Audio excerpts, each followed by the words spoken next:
जय गुरुजी। अथ श्री शिव महापुराणे षष्ठ्यां कैलास संहिता अथ विंशोऽध्यायः। सुब्रह्मण्य उवाच। क्षौरस्नानविधिं वक्ष्ये वामदेव महामुने, यस्य सद्यो विद्यानेन शुद्धिः स्यादति न परा। योगपट्टप्रकारस्य विधिं प्राप्य मुनीश्वर, स शिष्यः स्याद्व्रतिपूर्णं।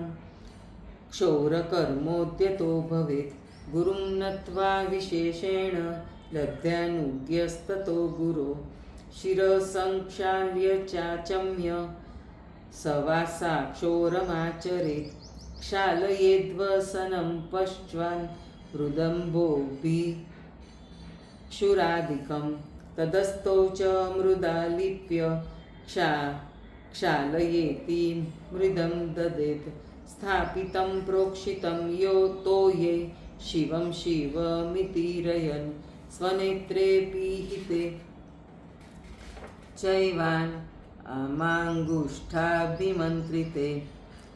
अस्त्रेणोन्मील्य सदृश्य क्षुरादिक्षोरसाधनम्, अभिमन्त्र्य द्वादशाय प्रोक्षयेदस्त्रमन्त्रत। शूरं गृहीत्वा तारेण दक्षभागे निकृन्तयेत्, केशांश्च कांश्चिदग्रेषु वक्त्वा सर्वं च वापयेत्। पृथिव्यां पर्णमादाय विक्षिपेन्न भुवस्थले, श्मश्रूणि हस्तपादस्थं खानि च निकृन्तयेत्। बिल्वाश्वत्थतुलस्यादिस्थाने सङ्गृह्य द्विशंवारं निमज्ज्याप्सु तीरं गोत्वोपविश्य च। शुद्धे देशे तु संस्थाप्य मृदं त्रेधा विभज्य च। एवं पुनस्त्रिधा कृत्वा प्रोक्ष्यास्त्रेणाभिमन्त्रयेत्। तत्रैकां मृदमादाय दापयित्वान्यपाणिना करोद्वादशधालिप्य प्रत्येकं केन क्षालयेन्। पुनरेकां पादयोश्च मुखे चान्या करे क्रमात्, संलिप्याक्षाल्य चाम्भोमि पुनश्च जलमाविशेत्। अन्यं मृदं भागयित्वा शिरसि द्वादशक्रमात्, आलिप्य मृदमास्यान्तं निमज्ज्य च पुनः पुनः। तीरं गत्वा तु गण्डूषान् षोडशाचमनं द्विधा, प्राणानायम्य च पुनः प्रणवं दृष्ट्य सङ्ख्यया। मृदमन्यां पुनस्त्रेध्या विभज्य च तदेकया। कटिशोचं पादशोचं विद्यायाचम्य च द्विधा, प्रणवेनाथ षोडश प्राणानायम्य वाद्यत। पुनरन्यां स्वोरुदेशे त्रिधा विन्यस्त चोमिति, प्रोक्ष्याभिमन्त्रयेत् सप्त स्वपाणयोस्तलमेकध्या।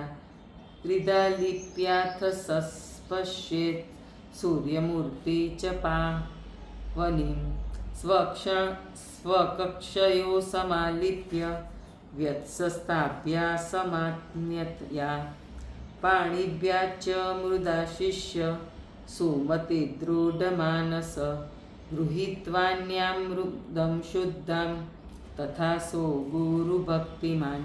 शिर आरभ्य पादान्तं विलिप्यादित्यदृष्ट्या, समुत्थाय ततोऽसो वै दण्डमादाय भूतले। स्वगुरुं मन्त्रदं भक्त्या संस्मरेज्ञाननिष्ठया। ततः साम्बं महेशानं शकरं चन्द्रशेखरं, संस्मरेद्भक्तितः शिष्य सर्वस्व ये पतिं शिवं।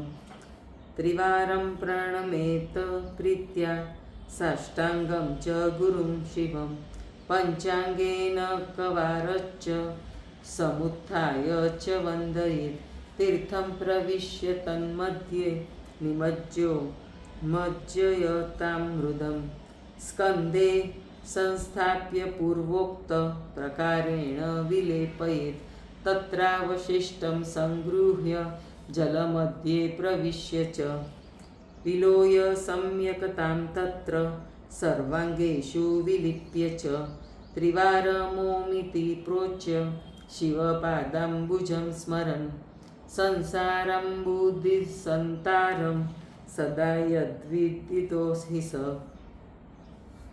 अभिमन्त्र्योमिति जलं वीरजाभस्मलोलितम् अङ्गोपमार्जनं कृत्वा सुस्नायाद्वस्मना तत् त्रिपुण्डं च विद्यायाथ यथोक्तविधिना शुभं यथोक्ताङ्गेषु सर्वेषु सावधानतया मुने ततः शुद्धमना भूत्वा कुर्यान्मध्यदिनक्रिया महेश्वरं नमस्कृत्य गुरुंस्तीर्थादिकानि च सम्पूजयेन्महेशानं भक्त्या परमया मुने साम्बिकं ज्ञानदातारं पातारं त्रिभवस्य वै ततोऽसो दृढचेतस्को यति स्ववृषसंस्थित भिक्षार्थं प्रव्रजेषुद्यो विप्रवर्गेषु साधुषु ततस्तत्र च शुद्धात्मा पञ्चद्या परिकल्पितं भक्ष्यं यथोचितं कुर्यात् दर्शितान्त्रं तान्नं विवर्जयेत् शौचस्नानं तथा भिक्षां नित्यमेकान्तसेवनं भिक्षुस्वत्वादिकर्माणि पञ्चमं नैव विद्यते अलाभुं वेणुपात्रं च